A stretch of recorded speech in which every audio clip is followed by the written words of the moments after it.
सम्यक् दर्शनदाष्टाङ्गके इदो नमना इदो नमना इदो नमना. ಪ್ರಿಯ ವೀಕ್ಷಕರೇ, ಪ್ರತಿ ಭಾನುವಾರ ಬೆಳಗ್ಗೆ ಚಂದನ ವಾಹಿನಿಯಲ್ಲಿ ಪ್ರಸಾರವಾಗುತ್ತಿರುವ ರತ್ನತ್ರಯ ಕಾರ್ಯಕ್ರಮವನ್ನು ವೀಕ್ಷಿಸುತ್ತಿರುವ ತಮ್ಮೆಲ್ಲರಿಗೂ ಹೃತ್ಪೂರ್ವಕವಾದ ಸುಸ್ವಾಗತ.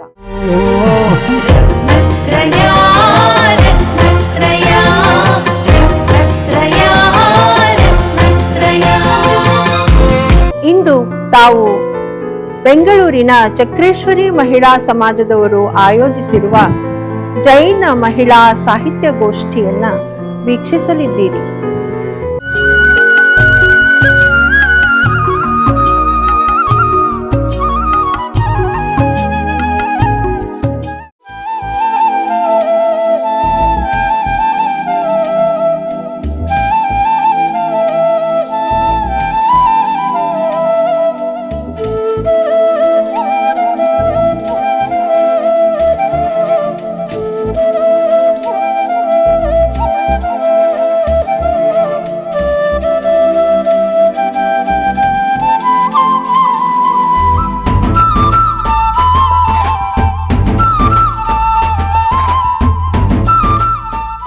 ಚಕ್ರೇಶ್ವರಿ ಮಹಿಳಾ ಸಮಾಜವು ಕನ್ನಡ ಸಾಹಿತ್ಯ ಜೈನ ಮಹಿಳಾ ಸಮಾವೇಶವನ್ನು ಸ್ವಾಮೀಜಿಗಳವರ ಆಶೀರ್ವಾದದಿಂದ ಇಂದು ಜರುಗಲಿದೆ. ಜೈನ ಸಾಹಿತ್ಯವನ್ನು ಮತ್ತೊಮ್ಮೆ ಮೆಲುಕು ಹಾಕುವಂತಹ ಕಾರ್ಯಕ್ರಮವನ್ನು ಮಾಡುವುದು ನಮ್ಮ ಸಮಾಜದ ಧ್ಯೇಯೋದ್ದೇಶಗಳಲ್ಲಿ ಒಂದಾಗಿರುತ್ತದೆ. ಈಗ ಕಾರ್ಯಕ್ರಮವನ್ನು ನಾವು ಪ್ರಾರ್ಥನೆಯ ಮೂಲಕ ಪ್ರಾರಂಭಿಸೋಣ.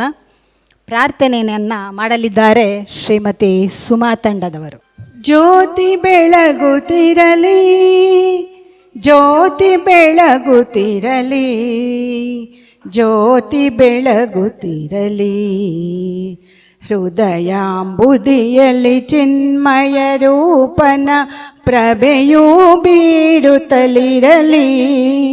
ಹೃದಯಾಂಬುದಿಯಲ್ಲಿ ಚಿನ್ಮಯ ರೂಪನ ಪ್ರಭೆಯೂ ಬೀರುತ್ತಲಿರಲಿ.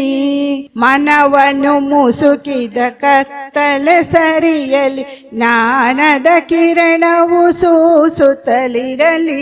ಶುಭ ಭಾವನೆಯೂ ಬರಲಿ, ಜ್ಯೋತಿ ಬೆಳಗುತ್ತಿರಲಿ.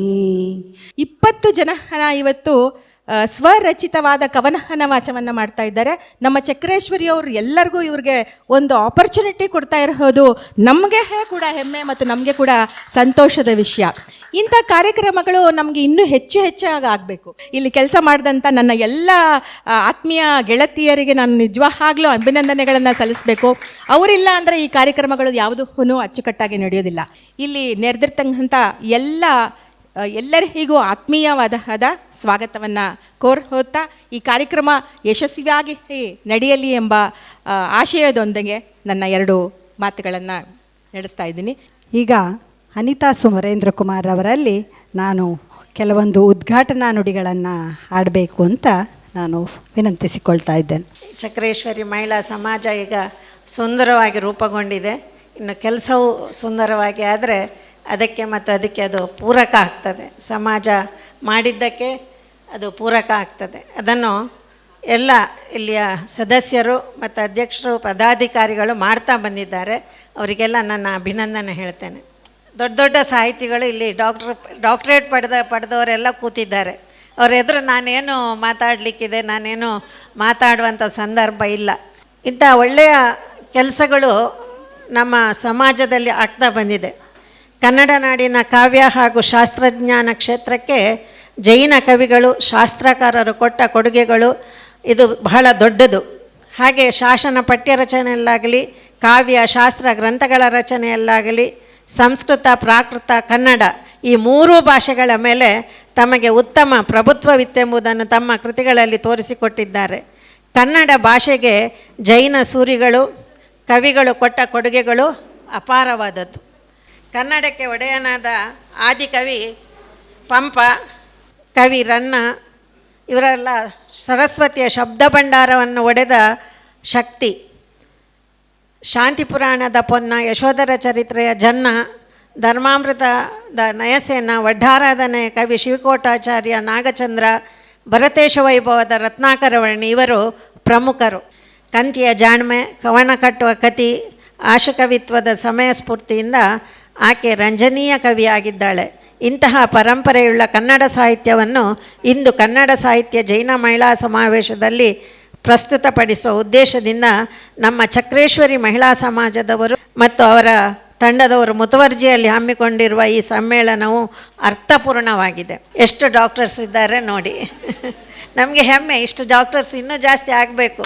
ಸ್ವರಚಿತ ಕವನ ವಾಚನದಲ್ಲಿ ಶ್ರೀಮತಿಯರಾದ doctor Neeraja Nagendra Kumar, doctor Jayapadma Jayalakshmi Abhaykumar, Ananthakumari, Usha, Trishala Brahmaiah, Vimala Bhujabalaiah, Padmashree Prakash, Sameeha Nameen, doctor Latha Sudarshan, Shweta Nihal ಹಾಗೂ ಅಲಕಾನಂದ ಇವರು ಭಾಗವಹಿಸಿ ಸಮಾರಂಭಕ್ಕೆ ಶುಭ ತರಲಿದ್ದಾರೆ.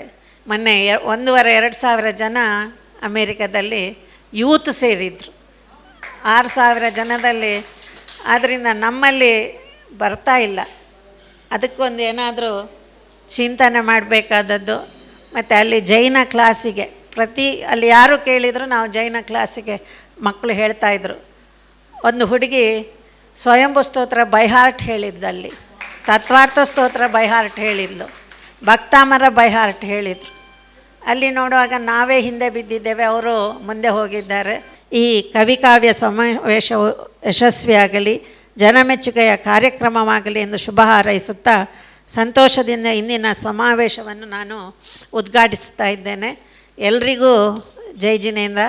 ಬಂದವರಿಗೆಲ್ಲ ನನ್ನ ಧನ್ಯವಾದಗಳು ಮತ್ತು ಎಲ್ಲ ಕವಯತ್ರಿಗಳಿಗೆ ನನ್ನ ಅಭಿನಂದನೆಗಳು.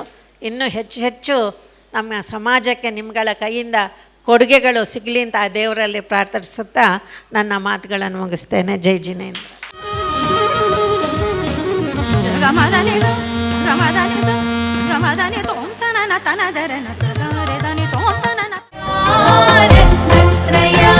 ರತ್ನತ್ರಯದ ವೀಕ್ಷಕರಿಗೆಲ್ಲ ವಂದನೆಗಳು. ಕ್ಷುಲ್ಲಕ ಜಿನೇಂದ್ರವರ್ಣಿ ಅವರ ಜೈನೇಂದ್ರ ಸಿದ್ಧಾಂತ ಕೋಶವನ್ನು ಕನ್ನಡಕ್ಕೆ ವಿದುಷಿ ಕೌಸಲ್ಯ ಧರಣೇಂದ್ರ ಮತ್ತು ಡಾಕ್ಟರ್ ಸರಸ್ವತಿ ವಿಜಯ್ ಕುಮಾರ್ ಅವರು ಅನುವಾದಿಸಿದ್ದಾರೆ. ಜೈನ ಸಿದ್ಧಾಂತದ ಕ್ಲಿಷ್ಟ ಪದಗಳನ್ನು ಸರಳವಾಗಿ ಅರ್ಥೈಸುವ ಜೈನ ಸಿದ್ಧಾಂತ ಕೋಶ ಈಗ 7 ಸಂಪುಟಗಳಲ್ಲಿ ಲಭ್ಯವಿದೆ. ಮೊದಲ 4 ಸಂಪುಟಗಳ ಬೆಲೆ 2,850 ರೂಗಳು. ನಂತರದ 3 ಸಂಪುಟಗಳ ಬೆಲೆ 2,200. ಎಲ್ಲ 7 ಸಂಪುಟಗಳು ಈಗ ರಿಯಾಯಿತಿ ದರದಲ್ಲಿ ಒಟ್ಟು 4,565 ರೂಗಳಿಗೆ ಲಭ್ಯವಿದೆ. ಸಂಪರ್ಕಿಸಿರಿ.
ಇದೇ ಆಗಸ್ಟ್ 16ರಂದು ಕೊಂಡಜ್ಜಿ ಬಸಪ್ಪ ಸಭಾಂಗಣದಲ್ಲಿ ಬೆಂಗಳೂರಿನ ವಿಶ್ವಶಾಂತಿ ಯುವ ಸೇನಾ ಸಮಿತಿ ವತಿಯಿಂದ ವಿಭಿನ್ನ ರೀತಿಯಲ್ಲಿ ಸ್ವಾತಂತ್ರ್ಯೋತ್ಸವ ಸಂಭ್ರಮವನ್ನು ಆಯೋಜಿಸಲಾಗಿದೆ. ಸಮಯ ಸಂಜೆ 6 ಗಂಟೆಯಿಂದ. ಟಿಕೆಟ್ಗಳಿಗಾಗಿ ಸಂಪರ್ಕಿಸಿ 7483 7572 9141 985119. ಇಲ್ಲಿ ನೆರೆದಿರುವ ಚಕ್ರೇಶ್ವರಿ ಸಮಾಜದ ಎಲ್ಲ ಪದಾಧಿಕಾರಿಗಳು, ಸದಸ್ಯನಿಯರು ತಮಗೆಲ್ಲರಿಗೂ ತಮ್ಮ ಚಕ್ರೇಶ್ವರಿ ಸಮಾಜದ ವಾರ್ಷಿಕೋತ್ಸವದ ಹಾರ್ದಿಕ ಶುಭಾಶಯಗಳು. ಅಜ್ಜ ಅವರು 80 ವರ್ಷ ಆಗಿದೆ ಅವ್ರಿಗೆ. ಅವರು ಕಲ್ಲಪ್ಪ ಅಂತ ಹೇಳಿಬಿಟ್ಟು ಅವರು ಕಾಲ್ ಮಾಡಿಬಿಟ್ಟು 1994ರಲ್ಲಿ ಅತ್ತಿಮಬ್ಬೆ ದಾನ ಚಿಂತಾಮಣಿ ಅತ್ತಿಮಬ್ಬೆ ಅವರ ಸಹಸ್ರಮಾನೋತ್ಸವ ಸಲುವಾಗಿ ಅಲ್ಲಿ ಲಕ್ಕುಂಡಿಯಲ್ಲಿ ಪ್ರಥಮ ಮಹಿಳಾ ಕನ್ನಡ ಸಾಹಿತ್ಯ ಸಮ್ಮೇಳನ ಏರ್ಪಾಟಾಗಿತ್ತಂತೆ. ತುಂಬ ಅದ್ಧೂರಿಯಾಗಿ ಆ ಸಮ್ಮೇಳನ ನಡೀತಂತೆ ಅಲ್ಲಿ. ಆವಾಗ ಸರ್ಕಾರದ ವತಿಯಿಂದ ಈ ಸವಿ ನೆನಪಿಗೋಸ್ಕರ ನಾವು ದಾನ ಚಿಂತಾಮಣಿ ಅತ್ತಿಮಬ್ಬೆ ಸ್ಮಾರಕ ಇಲ್ಲಿ ಮಾಡಬೇಕು ಅಂತ ಯಾರ ಜಾಗ ಕೊಡೋರು, ದಾನ ನೀಡೋರಿದ್ದರೆ ಅದನ್ನು ನಾವು ಮಾಡ್ತೀವಿ ಅಂಥೇಳಿ ಸರ್ಕಾರದ ಕಡೆಯಿಂದ ಒಂದು ಮನವಿ ಬತ್ತಂತೆ ಸ್ಟೇಜ್ ಮೇಲಿಂದ. ಆವಾಗ ಈ ಕಲ್ಲಪ್ಪ ಅನ್ನೋರು ತಕ್ಷಣ ಕೈ ಎತ್ತಿಬಿಟ್ಟು ನಾನು ನನ್ನ ಜಾಗವನ್ನು ಕೊಡ್ತೀನಿ, ದಯವಿಟ್ಟು ಇದನ್ನು ಮಾಡಿ ಅಂತ ಹೇಳಿದ್ರಂತೆ. ಈ ಅಜ್ಜ ಎಲ್ಲ ಫೋನಲ್ಲಿ ನನಗೆ ಎಕ್ಸ್ಪ್ಲೇನ್ ಮಾಡಿದ್ರು. ಇದು 32 ವರ್ಷ ಕಳೆದ್ರು ಇದು ಆಗಿಲ್ಲ, ಆ ಜಾಗ ಹಾಗೇ ಇದೆಯಂತೆ. ಸೊ ದಯವಿಟ್ಟು ನೀವೇನಾರ ಮಾಡಿ ಎಲ್ಲರೂ ಸೇರಿ, ಇವತ್ತೆಲ್ಲ ಸಾಹಿತಿಗಳು ಇಲ್ಲಿದ್ದೀರಾ, ಅದಕ್ಕೆ ನಾನು ಇದನ್ನೆಲ್ಲ ನನ್ನ ಹತ್ರ total all documents I have.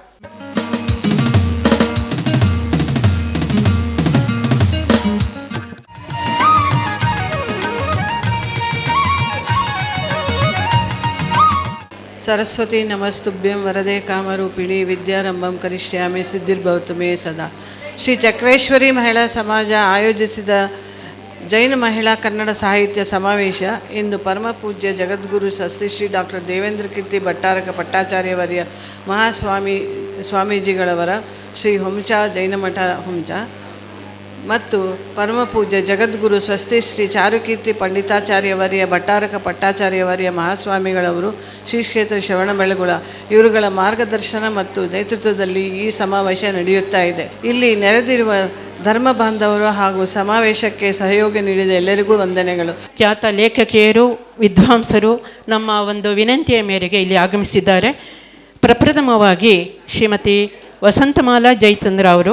ನನಗೆ ನಾಗಚಂದ್ರ ಮತ್ತು ಕಂತಿ ಅಂತ ಕೊಟ್ಟಿದ್ದಾರೆ. ಕಂತಿಯನ್ನು ತೆಗೆದುಕೊಳ್ಳೋಣ ಜಾಸ್ತಿ. ನಾಗಚಂದ್ರಂದು ಸುಮ್ಮನೆ ಒಂದು ಪರಿಚಯಾತ್ಮಕವಾಗಿ ಮಾತ್ರ ಹೇಳ್ತೀನಿ. ಈ ನಾಗಚಂದ್ರ ಪಂಪ ರನ್ನರ ನಂತರ ಎದ್ದು ಕಾಡುವಂತಹ ಮಹತ್ವದ ಕವಿ ಅಂದರೆ ನಾಗಚಂದ್ರ. ಅವನು ಅಭಿನವ ಪಂಪನೆಂದೇ ಪ್ರಸಿದ್ಧಿಯಾಗಿದ್ದಾನೆ. ಕನ್ನಡದಲ್ಲಿ ಮೊದಲು ಭಾರತವನ್ನು ಬರೆದವನು, ಮಹಾಭಾರತವನ್ನು ಬರೆದವನು ಪಂಪನಾದರೆ ನಂತರ ರಾಮಾಯಣವನ್ನು ಬರೆದವನು ನಾಗಚಂದ್ರ ಇದ್ದದ್ದು 1100 ಅಂದರೆ 12ನೇ ಶತಮಾನ ಕಾಲದಲ್ಲಿ ಇದ್ದ. ಅವನು ತನ್ನ ಕೃತಿಗಳಲ್ಲಿ ಯಾವುದೇ ತನ್ನ ಕಾಲ, ದೇಶ, ಮನೆತನ ಏನೂ ಹೇಳ್ಕೊಂಡಿಲ್ಲ, ವೃತ್ತಿ ಯಾವುದನ್ನು. ಆಮೇಲೆ ಇನ್ನೊಂದು, ಇವನ ಊರು ಬಿಜಾಪುರ ಇರಬಹುದು ಅಂತ ಹೇಳ್ತಾರೆ. ಯಾಕೆ ಅಂದರೆ ಅವನು ಒಂದು ಇದರಲ್ಲಿ ಕಾವ್ಯದಲ್ಲಿ ಹೇಳ್ಕೊಳ್ತಾನೆ, ವಿಜಯಪುರ ಅಲಂಕರಣ ಮಾಗಿರೆ ಜಿನೇಂದ್ರ ಗಿಹ ಮಾಡಿಸಿದ್ದೇನಂತ. ಅಂದರೆ ಮಲ್ಲಿ ಜಿನೇಂದ್ರ ಗಿಹ ಅಂದರೆ ಮಲ್ಲಿ ಜಿನೇಂದ್ರ ಬಸದಿಯನ್ನು ಕಟ್ಟಿಸಿದ್ದೆ ಅಂತ ಹೇಳ್ತಾನೆ. ಹಾಗೂ ಅವನೇ ಬರೆದಿರಬಹುದಾದಂಥ ಒಂದು ಶಾಸನ ಕೂಡ ಉಪಲಬ್ಧವಾಗಿದೆ. ಯಾವುದು ರಾಮಚಂದ್ರ ಚರಿತ ಪುರಾಣ ಹಾಗೂ ಮಲ್ಲಿನಾಥ ಪುರಾಣ ಅಂತ. ರಾಮಚಂದ್ರ ಚರಿತ ಪುರಾಣ ಸಾಕಷ್ಟು ದೊಡ್ಡದು, 17 ಆಶ್ವಾಸಗಳುಳ್ಳಂಥ ಇದಕ್ಕೆ ಮೂಲ ಆಕಾರ ಯಾವುದಪ್ಪ ಅಂದರೆ ವಿಮಲ ಸೂರಿಗಳು ಕೇಳಿರ್ಬೋದು ನೀವು. ಅವರು ಪ್ರಾಕೃತದಲ್ಲಿ ಬರೆದಂತಹ ಪೌಮಚರ್ಯು ಹಾಗೂ ಸಂಸ್ಕೃತದ ರವಿಶೇಣಾಚಾರ್ಯರ ಪದ್ಮಪುರಾಣ ಇದಕ್ಕೆ ಮೂಲವಾಗಿ ಅದನ್ನು ತೆಗೆದುಕೊಂಡು ಸೂಕ್ತ ಬದಲಾವಣೆ ಮಾಡಿಕೊಂಡು ಅದಕ್ಕೆ ಕನ್ನಡಕ್ಕೆ ಪರಿಚಯಿಸಿದ್ದಾನೆ ನಾಗಚಂದ್ರ. ಇದು 17 ಇದರ ಕಥಾನಾಯಕ ಹೆಸರು ಹೇಳೋ ಹಾಗೆಯೇ ರಾಮ, ಹಾಗೂ ಇದರ ಪ್ರತಿನಾಯಕನಾದ ರಾವಣನನ್ನು ಜೈನ ಪರಂಪರೆಯಂತೆ ದುರಂತ ನಾಯಕನಾಗಿ ಚಿತ್ರಿಸಿದ್ದೆ. ಬಹಳ ಉದಾತ್ತ ಗುಣಗಳಿಂದ ಅವನ ಪರನಾರಿ ಸೋದರ ಈ ಥರ ಅವನ ಒಳ್ಳೆಯ ಗುಣಗಳನ್ನು, ಸದ್ಗುಣಗಳನ್ನು ಬಹಳ ಚೆನ್ನಾಗಿ ಅಲ್ಲಿ ಚಿತ್ರಿಸ್ತಾ ಹೋಗ್ತಾನೆ. ಎರಡನೆಯದು ಮಲ್ಲಿನಾಥ ಪುರಾಣ. ಹೆಸರು ಹೇಳೋ ಹಾಗೆಯೇ 19ನೇ ತೀರ್ಥಂಕರಾದಂಥ ಮಲ್ಲಿನಾಥರು ಇದರ ಕಥಾನಾಯಕರು. ಸುಮಾರು 14 ಆಶ್ವಾಸಗಳಲ್ಲಿ ಈ ಕಾವ್ಯ ಇದೆ. ಇಲ್ಲಿ ಬಹಳ ಸುಂದರವಾದಂಥ ಸನ್ನಿವೇಶ ಅಂದರೆ ಇಲ್ಲಿಯ ರಾಜ ವೈಶ್ರವಣ ಅವನು ಬೇರು ಮೇಲಾಗಿ ಇದು ಸಿಡಿಲಿನ ಹೊಡೆತಕ್ಕೆ ಬೇರು ಮೇಲಾಗಿ ಬಿದ್ದಂತಹ ಮರವನ್ನು ನೋಡಿದಾಗ ಅವನಿಗೆ ವೈರಾಗ್ಯ ಹುಟ್ಟುತ್ತಲ್ಲ, ಆ ಒಂದು ವೈರಾಗ್ಯ ಹುಟ್ಟಿದಂಥ ಸನ್ನಿವೇಶವನ್ನು ಬಹಳ ಚೆನ್ನಾಗಿ ಚಿತ್ರಿಸಿದ್ದಾನೆ.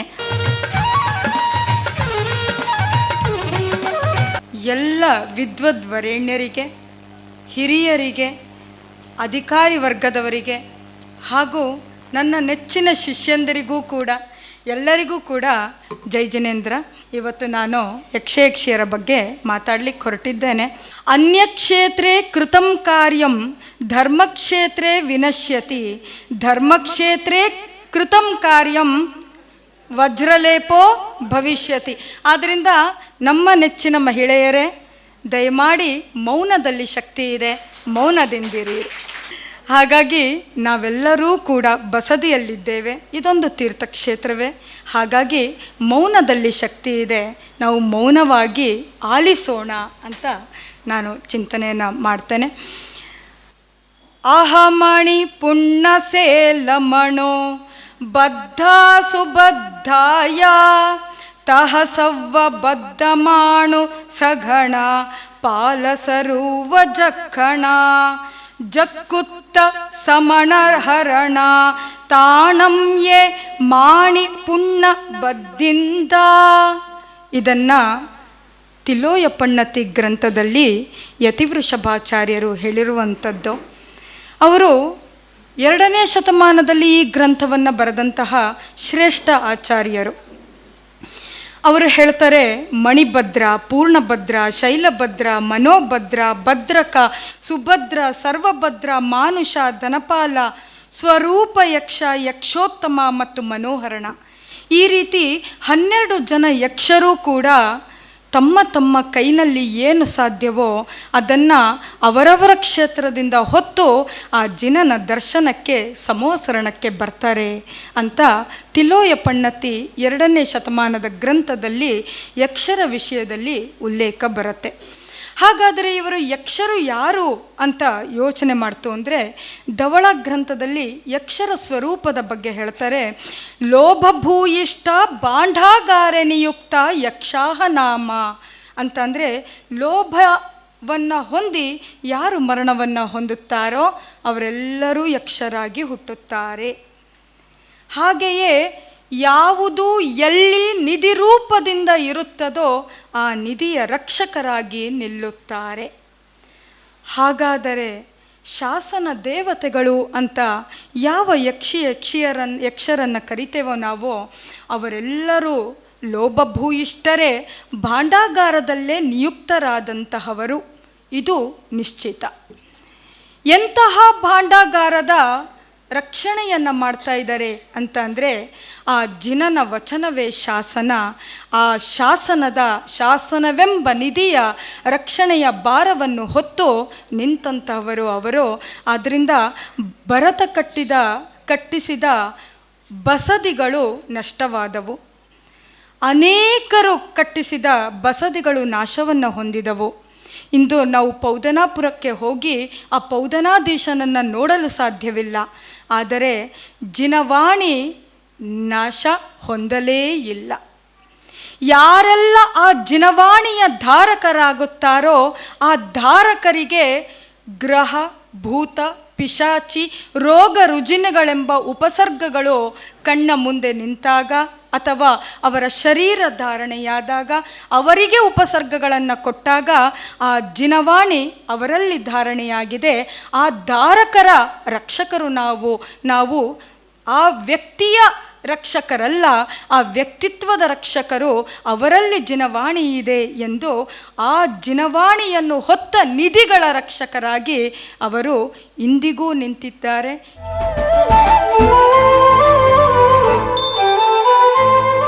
ಜೈನ ಸಾಹಿತ್ಯ ಇವತ್ತು ಟೆಕ್ಸ್ಟ್ ಬುಕ್ಕಲ್ಲಿ ಬರ್ತಾ ಇಲ್ಲ. ಇದನ್ನು ಪದೇ ಪದೇ ಹೇಳ್ತಿದ್ದೀನಿ, ಟೆಕ್ಸ್ಟ್ ಬುಕ್ಕಲ್ಲಿ ಬರ್ತಾ ಇಲ್ಲ. ಈಗ ಹಳಗನ್ನಡವನ್ನು ಬಿಡ್ತಾ ಬರ್ತಾ ಇದ್ದಾರೆ. 12ನೇ ಶತಮಾನದಿಂದ ವಚನಗಳ ಮೂಲಕ ಟೆಕ್ಸ್ಟ್ ಬುಕ್ಕಲ್ಲಿ ಶುರುವಾಗ್ತಾ ಇದೆ. ಪಂಪ, ರನ್ನ, ಪೊನ್ನ, ಜನ್ನ ಯಾರನ್ನೂ ಓದುವಂತಹ ಸ್ಥಿತಿಯಲ್ಲಿ ಇವತ್ತು ಟೆಕ್ಸ್ಟ್ ಬುಕ್ಕುಗಳಲ್ಲಿ ಕಾಲೇಜುಗಳಲ್ಲಿ ಇಲ್ಲ. ಎರಡನೇದ್ದು ಭಾಳ ಮುಖ್ಯವಾಗಿ, ನಾವು ಜೈನರು ಎಷ್ಟು ಜನ ನಾವು ರೈಟರ್ಸ್ಗಳನ್ನು ಜ್ಞಾಪಿಸ್ಕೋತಿದ್ದೀವಿ ಅಂತಂದರೆ, ನಾವು ಜ್ಞಾಪಿಸ್ಕೋತಾನೆ ಇಲ್ಲ. ನಾವು ಕೂಡ ಮರವಿನಂಚಿಗೆ ಅವರನ್ನು ಕಳಿಸ್ತಾ ಇದ್ದೇವೆ. ಎಲ್ಲಿಯಾದರೂ ಸರಿ ಕಾರ್ಯಕ್ರಮ ಮಾಡಿ ಒಂದು ಪುಸ್ತಕದ ಪರಿಚಯ, ಒಬ್ಬ ಲೇಖಕನ ಪರಿಚಯ, ಸುಮಾರು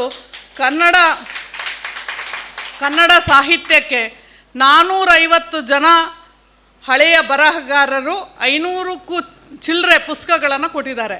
ನಮ್ಮಲ್ಲಿ ಮೊಟ್ಟ ಮೊದಲ ವೈದ್ಯಶಾಸ್ತ್ರ ಕೊಟ್ಟವರು ಜೈನರು, ಗೋಶಾಸ್ತ್ರ ಕೊಟ್ಟವರು ಜೈನರು, ಗಜಶಾಸ್ತ್ರ ಕೊಟ್ಟವರು ಜೈನರು, ಕಾಮಶಾಸ್ತ್ರ ಕೊಟ್ಟವರು ಜೈನರು.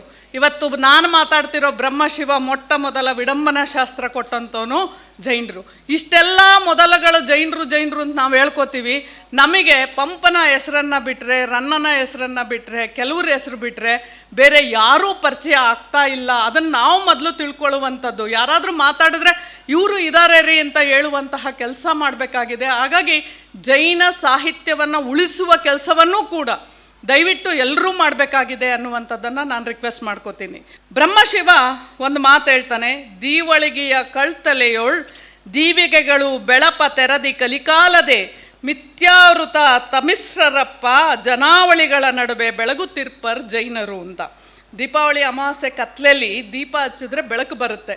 ಹಾಗೆ ಇಲ್ಲಿ ಈ ಕಾಲಘಟ್ಟದಲ್ಲಿ ಆತ 12-13ನೇ ಶತಮಾನದಲ್ಲಿ ಇದ್ದಂಥವನು, ಈ ಕಾಲಘಟ್ಟದಲ್ಲಿ ಕತ್ತಲೆ ತುಂಬಿರುವಂತಹ ಈ ಜಗತ್ತಿಗೆ ಜೈನರೇ ದೀಪದ ಹಾಗೆ ಹೊಳಿತಾ ಇರೋರು ಅನ್ನೋ ಮಾತನ್ನು ಆತ ಹೇಳ್ತಾನೆ ಅನ್ನುವಂಥದ್ದು. ಅಂದರೆ ಅಂತಹ ಬ್ರಹ್ಮಶಿವ 1990ರಲ್ಲಿ ಇದ್ದಂತಹ ಜೈನ ಕವಿ. ಸಮಯ ಪರೀಕ್ಷೆ ಮತ್ತು ಇನ್ನೊಂದು ಕೃತಿ ತ್ರೈಲೋಕ ಸ್ತೋತ್ರವನ್ನು ಕೊಟ್ಟಂಥವನು. ಅದರಲ್ಲಿ ಭಾಳ ಮುಖ್ಯವಾಗಿ ಅವನಿಗೆ ಬ್ರಹ್ಮದೇವ ಅಂತ ಕೂಡ ಕರೀತಾ ಇದ್ರು. ಪಟ್ಟಣಗೆರೆ ಕವಿಯ ಜನ್ಮಸ್ಥಳ. ಇವತ್ತಿನ ಹೈದರಾಬಾದು ಹತ್ತಿರ ಇರುವಂತಹ ಪಟ್ಟಣ ಚಿರುವು ಅದಾಗಿರಬೇಕು ಅನ್ನುವಂತಹ ಒಂದು ಊಹೆ ಇದೆ. ಆತನ ತಂದೆ ಸಿಂಗರಾಜ, ಗುರು ವೀರನಂದಿ. ಅಗ್ಗಳ ದೇವನ ಗೆಳೆಯ ಅಂತ ಆತ ಹೇಳೋದ್ರಿಂದ ಅಗ್ಗಳ ದೇವನನ್ನು ಆ ಕಾಲದಲ್ಲಿ ಅವನ ಸ್ನೇಹಿತರ ಆಗಿರಬೇಕು ಅಂತ ಅಗ್ಗಳ ಚಂದ್ರಪ್ರಭಾ ಪುರಾಣ ಬರೆದಂತಹ ಕವಿ ಅವನ ಸ್ನೇಹಿತ ಆಗಿರಬೇಕು ಅನ್ನುವಂಥದ್ದು. ಮತ್ತು ಅವನು ನಾಗಚಂದ್ರನ ಬಗ್ಗೆನೂ ಈಗಾಗಲೇ ಮೇಡಮ್ ಹೇಳಿದಾಗೆ ನಾಗಚಂದ್ರನ ಬಗ್ಗೆಯೂ ಕೂಡ ಅವನು ಮಾತಾಡೋದ್ರಿಂದ ಆ ಕಾಲಘಟ್ಟದ ಕವಿ ಅನ್ನುವಂಥದ್ದನ್ನು ನಾವು ನೋಡ್ತೇವೆ. ಮತ್ತು ಅವನ ಕೃತಿಯಲ್ಲಿ ಪಂಪನನ್ನು, ರನ್ನನನ್ನು, ಅಸಗನನ್ನು, ನಾಗಚಂದ್ರನನ್ನು, ಚಾಳುಕ್ಯ ತ್ರೈಲೋಕ ಮಲ್ಯನ ಮಗ ಕೀರ್ತಿವರ್ಮನನ್ನು, ಹೀಗೆ ಭಾಳಷ್ಟು ಜನರನ್ನು ಹೇಳಿರೋದ್ರಿಂದ ಅವನಿಗೆ ಕವಿಚಕ್ರವರ್ತಿ ಅನ್ನುವಂತಹ ಬಿರುದು ಬಂದಿತ್ತು ಅಂತೇಳಿ ಅವನು ಹೇಳ್ಕೋತಾನೆ. ಅದಕ್ಕೆಲ್ಲೂ ಸರಿಯಾಗಿ ಪ್ರೂಫು ನಮಗೆ ಸಿಗೋದಿಲ್ಲ. ಕನ್ನಡ ಸಾಹಿತ್ಯ ಚರಿತ್ರೆಯಲ್ಲಿ ಬ್ರಹ್ಮಶಿವನಿಗೆ ಒಂದು ವಿಶಿಷ್ಟವಾದ ಸ್ಥಾನ ಇದೆ. ಯಾಕೆ ಅಂದರೆ ಇವನು ಯಾವುದೇ ತನ್ನ ಸಾಹಿತ್ಯದಲ್ಲಿ ಕಥೆ ಬರೆದಿಲ್ಲ, ಯಾವುದೇ ಪುರಾಣದ ಕಥೆ ಇಲ್ಲ, ಯಾವ ಚರಿತ್ರೆಯೂ ಇಲ್ಲ. ಇವನು ಆ ಕಾಲಘಟ್ಟದಲ್ಲಿ 12 ಶತಮಾನ ಮುಗಿತಾ ಬರ್ತಾ ಇದೆ, 13ನೇ ಶತಮಾನ ಪ್ರಾರಂಭ ಆಗ್ತಿರುವಂಥದ್ರಲ್ಲಿ ಒಂದು ಕಡೆ ಜೈನರ ರಾಜಾಶ್ರಯ ತಪ್ಪಿದಂತಹ ಅನೇಕ ಕವಿಗಳು ಜೈನರು ಕೈಬಿಟ್ಟು ಹೋಗ್ತಾ ಇದ್ದಾರೆ. ಎರಡನೇದ್ದು ವಚನಕಾರರ ಚಳುವಳಿ ಜೋರಾಗಿ ಪ್ರಾರಂಭ ಆಗಿದೆ. ಅಂತಹ ಸಂದರ್ಭದಲ್ಲಿ ಅನೇಕ ವಚನಕಾರರು ಬೇರೆ ಬೇರೆಯವ್ರಿಗೆ ಕೆಲವು ಸಲ ಬೆದರಿಸಿ ಎದುರಿಸಿಯೂ ಕೂಡ ಜೈನರಾಗಿ ಮಾಡಿಕೊಂಡಂಥದ್ದು ಇದೆ. ಇದನ್ನು ಏಕಾಂತ ರಾಮಯ್ಯಂದು ಮತ್ತೊಂದು ವಚನಗಳಲ್ಲೂ ಕೂಡ ನಾವು ನೋಡ್ತೇವೆ. ನೋಡಿ, ನಾನು ಇಲ್ಲಿ ರುಂಡಮಾಲೆಯನ್ನು ಧರಿಸಿದ್ದೀನಲ್ಲ, ಹಾಗೆ ಅವರ ತಲೆಯನ್ನು ಕತ್ತರಿಸಿ ರುಂಡಮಾಲೆ ಹಾಕೋತೀನಿ ಅನ್ನುವಂಥದ್ದು ಆ ಕಾಲಘಟ್ಟದಲ್ಲಿ ನಡೆದಂಥದ್ದು. ಈತ ಮೊದಲಿಗೆ ತಾನು ಅಂತಹ ಕಾಲಘಟ್ಟದಲ್ಲಿ ಬಂದಂಥವನು. ಇವನು ಮೊದಲಿಗೆ ಶೈವ ಬ್ರಾಹ್ಮಣನಾಗಿದ್ದ. ಆನಂತರದಲ್ಲಿ ಜೈನ ಧರ್ಮದ ಉನ್ನತಿಯನ್ನು, ಜೈನ ಧರ್ಮದಲ್ಲಿ ಇರುವಂತಹ ತತ್ವಗಳನ್ನು ನಂಬಿ ಈತ ಜೈನನಾಗಿ ಬರ್ತಾನೆ. ಹಾಗಾಗಿ ಆತ ದ್ವಿಜಳ ಕುಳರತ್ನ, ವತ್ಸಗೋತ್ರ ತಿಳಕ ಅಂತೆಲ್ಲ ತನ್ನನ್ನು ತಾನು ಕರೆದುಕೊಂಡಿರುವಂಥದ್ದು ಇದೆ. ಆತನ ಸಮಯ ಪರೀಕ್ಷೆ ಅನ್ನುವಂತಹ ಏನು ಕೃತಿ ಇದೆ, ಅದಕ್ಕೆ ಅವನು ಇಟ್ಟಿರುವ ಹೆಸರು ಕೂಡ ಸಮಯ. ಸಾಮಾನ್ಯ ಅರ್ಥದಲ್ಲಿ ವೇಳೆ, ಸಮಯ ಅಂತೇಳಿ ನಾವು ಅಂದ್ಕೊಂಡ್ರು ಕೂಡ ಪ್ಲಸ್ ಪಾಯಿಂಟ್ ಏನು ಈ ಕೃತಿದು ಅಂತಂದರೆ, ಆ ಕಾಲದಲ್ಲಿ ಸಮಾಜದಲ್ಲಿ ಜನ ಹೆಂಗೆ ಬದುಕ್ತಿದ್ರು ಅನ್ನುವಂಥದ್ದು ಕೂಡ ಗೊತ್ತಾಗುತ್ತೆ ಅನ್ನುವಂಥದ್ದು.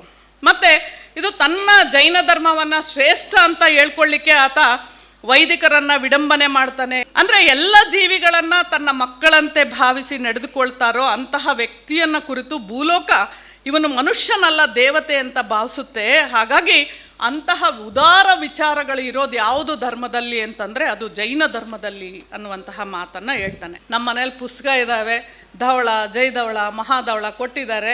ಶ್ರುತ ಪಂಚಮಿ ದಿನ ಬೆಳಗಿದ್ದೆ, ಪೂಜೆ ಮಾಡಿದ್ದೆ, ಅದರೊಳಗೆ ಏನಿದೆ ಅನ್ನೋದು ನಮ್ಮ ಯಾರಿಗೂ ಗೊತ್ತಿಲ್ಲ. ಅದ್ಭುತ ಸಾಹಿತ್ಯ ಇರುವಂತಹ ಕೃತಿಗಳವು, ಯಾರೂ ಓದ್ತಾ ಇಲ್ಲ ಅನ್ನುವಂಥದ್ದು ಇದು ಒಂದು ದೊಡ್ಡ ನಿರಾಸೆಯ ಸಂದರ್ಭದಲ್ಲಿ ಯಾರ್ದನ್ನೂ ಓದ್ತಿಲ್ಲ, ಅವರೇ ಓದ್ತಾರೋ ಇಲ್ವಾ ಅನ್ನೋ ಸ್ಥಿತಿಗೆ ನಾವಿದ್ದೀವಿ.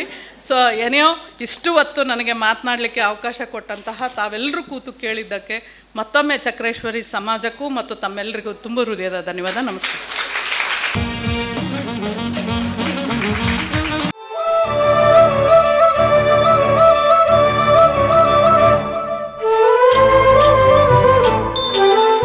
ನೀರಜ ನಾಗೇಂದ್ರ ಕಂಡಂತ ಕನಸು, ಆ ಕನಸ ಕೈಗೂಡೆ ಮಾಡಿಹರು ಮನಸ್ಸು.